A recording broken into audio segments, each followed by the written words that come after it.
Hope everybody's doing good. We are in 1 Samuel chapter 8 today. It's been a while since we've had a devotion, but we are back, and today we're going to be looking at Israel.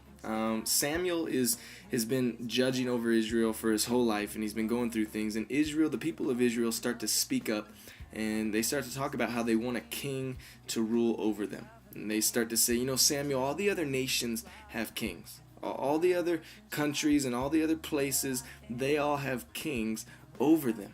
And we want a king as well. We're sick of having a judge, basically, you, over us. And Samuel was kind of brokenhearted, and he went to God about this. And he's like, God, are you hearing these people? They're saying they want a king. Am I not doing good enough? And God said, they're not coming against you, Samuel. They're coming against me. And if they get a king, they're not going to like it.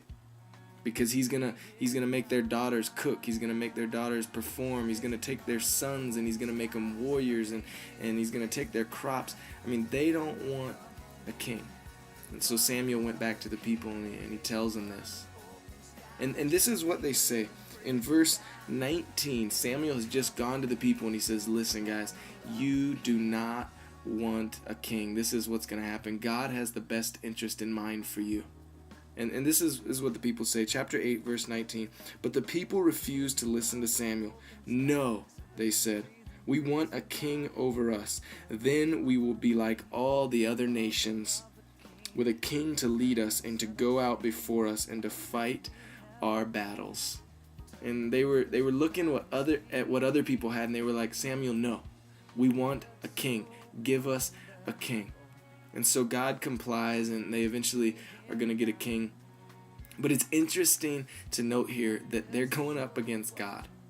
God is saying, look, it's not a good idea. You guys are not going to like the king when you get him. And they're like, no, we know better than God. We know better. How many times have we done that in our lives on a daily basis? Where it's like we find ourselves and it's like we ask God and we say, God, this is my desire, this is my heart. And God says, maybe not now. Now is not the time. But somehow we find ourselves still doing or still getting or still asking for or still performing a certain way or getting a certain thing because we think it's right for us, because we think we know what's right. And the Israelite people, they look back after the king, and King Saul was not the best of kings. And they realize, man, maybe God was right. Maybe God was right. I just want you to think about in your own life. Certain things, maybe God is saying no. Maybe he's saying no for a reason. Maybe he knows better than we know. And so think about that this week. What in your life is God saying no to? And you need to just listen. But I will love the King, wherever you are.